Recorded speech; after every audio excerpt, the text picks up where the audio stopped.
आज के इस मार्केट एनालिसिस के वीडियो में चलिए दोस्तों देखते हैं क्या रहा आज का डेटा और कल किधर जा सकता है बाजार। तो आज 24 नवंबर का डेटा देखेंगे हम लोग। सीधा नेट पोजीशन पे चलेंगे क्योंकि मंथली एक्सपायरी के चलते बहुत सारी ऑप्शंस जो है एक्सपायर हो चुकी है। कॉन्ट्रैक्ट्स, स्टॉक फ्यूचर्स के, इंडेक्स फ्यूचर्स के भी एक्सपायर हो गए, तो सीधा नेट पोजीशन पे चलते हैं। तो इंडेक्स फ्यूचर से शुरुआत करेंगे। Retail client, domestic institution, foreign institute, pros यानी प्रोप्राइटरी अकाउंट। तो सीधा ये सेट देखिए, ये चेंज हुआ आज उनकी पोजीशन में। कल तक 1 डे अगो ये पोजीशन थी उनकी, यानी एफ के, माफ कीजिएगा, रिटेलर्स के 47,000 लॉन्ग थे, तो वो आज 41,000 माइनस हुए, बचे हैं 5,000 कॉन्ट्रैक्ट। डीआईएस के 73,000 कॉन्ट्रैक्ट शॉर्ट थे, 5,000 के करीब बाइंग करी, 68,000 शॉर्ट बचे हैं। एफ के 62,000 लॉन्ग थे, 25,000 की आज बाइंग करी है, 88,000 अब लॉन्ग हो गए वो नेट नेट बेसिस पे। प्रोज 36,000 शॉर्ट थे, 10,000 की आज बाइंग की है, तो वो लगभग 26,000 के करीब शॉर्ट में है। इंडेक्स कॉल का डेटा देखते हैं। रिटेलर्स 1,90,000 शॉर्ट थे, तो आज कॉल राइटर्स का सबसे ज़्यादा नुकसान हुआ है, तो रिटेलर्स को डेफिनेटली नुकसान हुआ है यहाँ पे काफ़ी। उसके बावजूद वो और कॉल राइट करके गए हैं, जो कि पॉजिटिव है मार्केट के लिहाज से। 2,20,000 के करीब अब उनकी कॉल राइटिंग पहुंच गई है। एफ को देखें तो वो अपनी कॉल्स बुक करके गए हैं आज 1 लाख के करीब, और 1,89,000 कॉल्स उन्होंने अभी भी रोल ओवर करी हैं।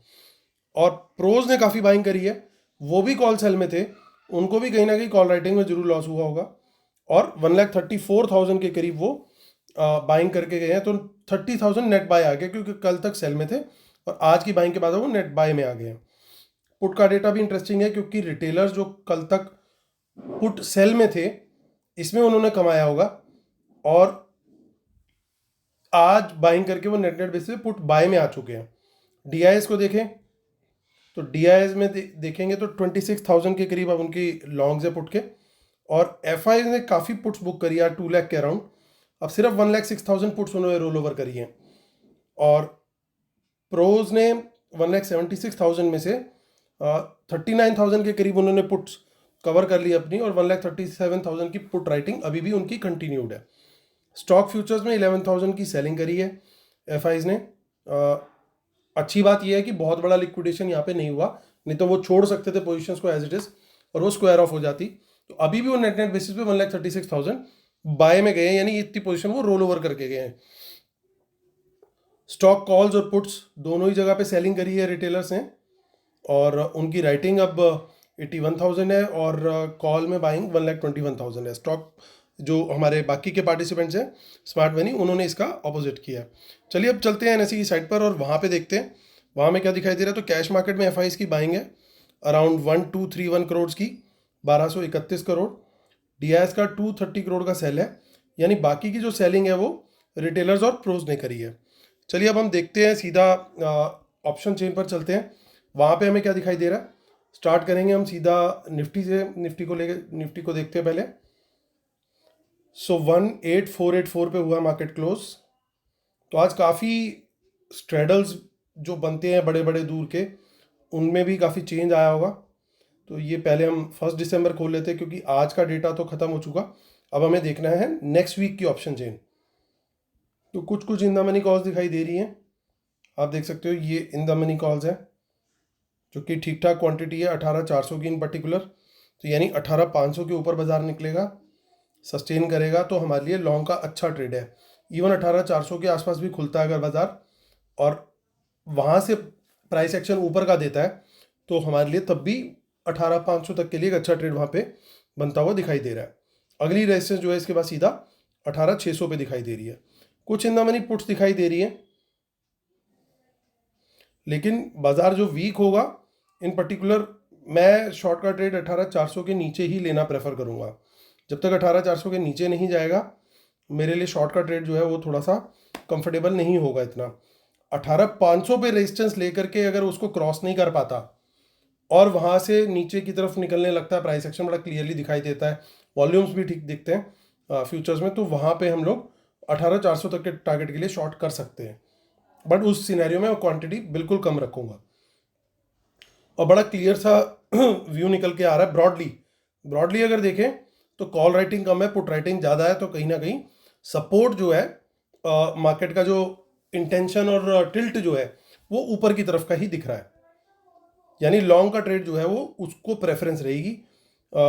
एटलीस्ट निफ्टी के अंदर बड़ा क्लियरली दिख रहा है ये। कुछ इन द मनी कॉल्स उससे अगले वीक में भी दिख रही हैं, जबकि पुट्स में ऐसा सिनेरियो नहीं है। और मंथली ऑप्शन चेन भी चेक कर लेते हैं फटाफट।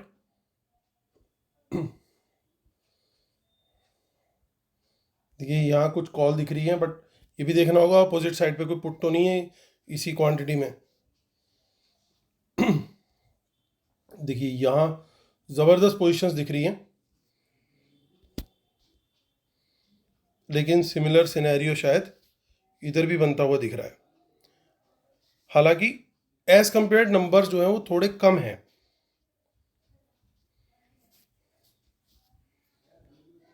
नंबर्स जो हैं, बट इतना मैंने कॉल के नंबर ज़्यादा दिख रहे हैं साफ साफ। चलिए बैंक निफ्टी फिन निफ्टी भी देख लेते हैं फटाफट, जिसकी एक्सपायरी जो है वो अब 29 नवंबर की है। देखिए यहाँ पे भी कुछ इन द मनी कॉल्स दिखाई दे रही हैं, और यहाँ पे 19,300 के ऊपर ही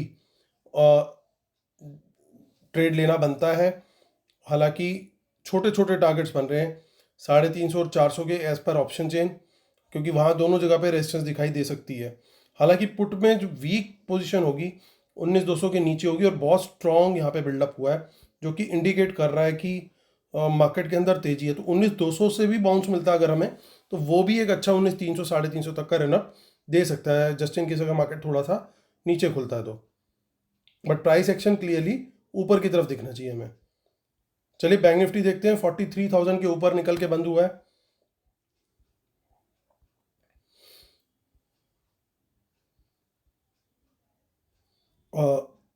ऑप्शन चेन हम खोलेंगे 1 दिसंबर की। देखिए कुछ कुछ कॉल्स यहाँ पे दिखाई दे रही है हमें 41,000 पे, 42,000 पे भी दिख रही है, यहाँ भी दिख रही है 42,500 पे भी, इवन 43,000 और 42,900 पे भी दिख रही है। तो पोजीशंस काफ़ी बढ़िया दिख रही है हमारे को, कोई दिक्कत नहीं लग रही है। तो 41,000 के ऊपर बाजार कहीं पे भी खुले और प्राइस एक्शन ऊपर का ही दे, तो मेरे लिए 43,500 तक का इजी टारगेट मुझे दिखाई दे रहा है, क्योंकि ऑप्शन चेन में कोई मीनिंगफुल राइटिंग नहीं दिख रही है। वहीं मेरा व्यू चेंज होगा नीचे के लिए, वो 43,000 के नीचे ही होगा, लेकिन मुझे 100 पॉइंट के ही टारगेट दिख रहे हैं, क्योंकि वहाँ पे भी ठीक ठाक राइटिंग है। तो यहाँ सपोर्ट ज़्यादा अच्छी लग रही है, अगेन पुट राइटिंग अच्छी है, और पुट राइटिंग इस समय प्रोज ने करी है। सो अनलेस की कोई नेगेटिव न्यूज़ फ्लो ना आए, मार्केट कल फिर या तो गैप अप खुलेगा या फिर खुलने के बाद ऊपर जरूर जाएगा। सो इन द मनी पुट्स जरूर हैं कुछ कुछ, लेकिन उतने नहीं है जितनी कॉल्स का सिनेरियो दिख रहा है। नेक्स्ट वीक में भी थोड़ी कॉल ही ज़्यादा है, और मंथली भी चेक कर लेते हैं, और उस भूत को भी देख लेंगे जो 40,000 का भूत था, जिसको हमने आइडेंटिफाई किया था। स्मार्ट मनी की पोजीशन थी वो, और लोग पूछते थे कमेंट्स में कि आप कैसे बोल रहे हो कि वो राइटिंग नहीं है, स्मार्ट मनी का बाय ही है। तो आज उन लोग को डेफिनेटली वो आंसर मिल गया होगा कि वो कैसे बाय था, क्योंकि आज जिस तरीके से बैंक निफ्टी ने क्लोजिंग दी है, तो स्मार्ट मनी ही वहाँ पे पोजीशन लेके बैठी हुई थी। और देखिए अभी तक वो पोजीशन होल्ड करके बैठे हुए, अभी भी निकले नहीं है। ये बड़ा इंपॉर्टेंट पॉइंट है, नोट कीजिएगा इसको। उन्होंने रोल ओवर किया पिछले 1-2 दिनों में, जो अगर आप वीडियो देख रहे हो, रोल ओवर करके यहाँ देखिए टोटल ओपन इंटरेस्ट कितना बना लिया उन्होंने, और यहाँ पे चेंज इन ओपन इंटरेस्ट सिर्फ इतना है, यानी अभी भी पूरी की पूरी पोजीशन वो होल्ड कर रहे हैं, यानी अभी स्टीम शायद अभी भी बाकी है। देखिए यहाँ पे भी बाइंग है, यहाँ पे भी बाइंग है, जबकि पुट साइड में बैंक निफ्टी में इतना ज़्यादा खास दम नहीं लग रहा है। चलिए व्यू क्लियर हो चुका है हमारा।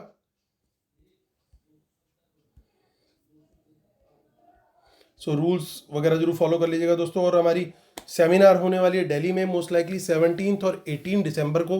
आपको वेन्यू और चार्जेस वगैरह सब बता दिए जाएंगे। 2 दिन का पूरा सेमिनार होगा, मॉर्निंग से इवनिंग तक। लंच स्नैक्स वगैरह उसमें सब कुछ इंक्लूड होगा।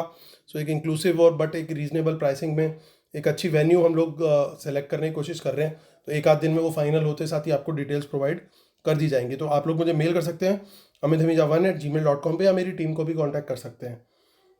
तो चलिए दोस्तों करते हैं कंक्लूड। तो दोस्तों बड़ा क्लियर है कि ओवरऑल पोजीशन तो बुलिश बन रही है, लेकिन प्रॉब्लम कहाँ पे आ रही है इस बुलिश पोजीशन के अंदर? फोर्स बुलिशनेस ज़्यादा है। मतलब फोर्स किया जा रहा है शॉर्ट कवर करने के लिए, इच्छा शक्ति से लॉन्ग नहीं ऐड किए गए हैं, जबरदस्ती शॉर्ट स्क्वायर ऑफ कराए गए हैं।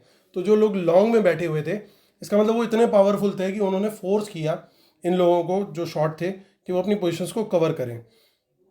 कॉल्स काफ़ी अच्छी क्वांटिटी में इन्होंने रोल ओवर करी हैं, डिस्पाइट इतने बड़े मूव के बाद भी उन्होंने कुछ पोजीशन तो ऑब्वियसली स्क्वायर ऑफ होती है, लेकिन अभी भी 1,89,000 के करीब इन्होंने रोल ओवर करी है पोजीशन।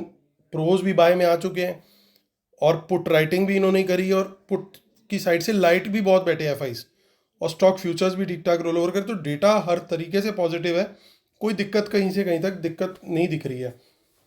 तो बाजार कहीं पे भी खुलता है। जो लेवल्स मैंने दिए, प्रोवाइडेड गैप डाउन के सिनेरियो में सिर्फ उन लेवल्स के ऊपर खुले, गैप डाउन के जो मैंने अभी लेवल्स बताए आपको, और अदरवाइज फ्लैट और गैप अप, इन सारे सिनेरियोज में कहीं पे भी खुले, हम लोग प्राइस एक्शन ऊपर का देखते ही लॉन्ग साइड का ट्रेड लेना प्रेफर करेंगे कल भी। लेकिन ये हो सकता है कि थोड़ा सा स्पाइक दे करके आज की तरह लंबा स्पाइक ना खींचे, जैसे पहला स्पाइक ही बैंक निफ्टी का बहुत ऊपर चला गया था, तो कहीं ना कहीं प्रॉफिट बुकिंग भी आ सकती है। तो पहला ट्रेड जरूर पॉजिटिव रहेगा, लेकिन उसके बाद थोड़ा सा संभल के बाजार में चलना चाहिए। ओवरऑल डेटा पॉजिटिव है, हो सकता है बाजार पूरा दिन अच्छा मोमेंटम दे दे आज की तरह, लेकिन अगर नहीं देता तो हमारा प्लान उसके लिए क्या प्रिपेयर्ड है, तो उसके लिए प्लान यही प्रिपेयर्ड है कि समझ करके और संभल के चलना जरूरी है, क्योंकि कल इन्होंने पोजीशन अपनी डिस्ट्रीब्यूट करनी है, नई एक्सपायरी है, तो बहुत इजीली सीधी सीधी बाजार तो नीचे नहीं लेके जानी चाहिए। देखना पड़ेगा बहुत ज़्यादा क्या होगा। पहले ट्रेड के अंदर प्रॉफिट आने के बाद उसके बाद क्वांटिटी घटा सकते हैं थोड़ी सी, और ध्यान से थोड़ा सा देखें उस समय कि किस डायरेक्शन में जो है डेटा डेवलप हो रहा है, पुट राइटिंग किधर हो रही है, कॉल राइटिंग किधर हो रही है, उसके अकॉर्डिंगली फिर हमें ट्रेड लेना पड़ेगा इंट्राडे के डेटा को देखने के बाद। और लेवल्स जो मैंने शेयर किया, उन लेवल्स को बहुत ध्यान रखना पड़ेगा, जैसे जैसे वो लेवल्स कटें तो अकॉर्डिंगली और ट्रेड्स हम फर्दर ले सकते हैं। तो चलिए दोस्तों, इसे करता हूँ वीडियो खत्म। उम्मीद करता हूँ आप लोग को वीडियोस पसंद आ रहे होंगे। प्लीज़ लाइक का बटन जरूर दबाइएगा, जिन्होंने सब्सक्राइब नहीं किया सब्सक्राइब जरूर कीजिएगा। Thank you so much guys, take care, कल फिर मुलाकात होती है, तब तक के लिए बाय बाय।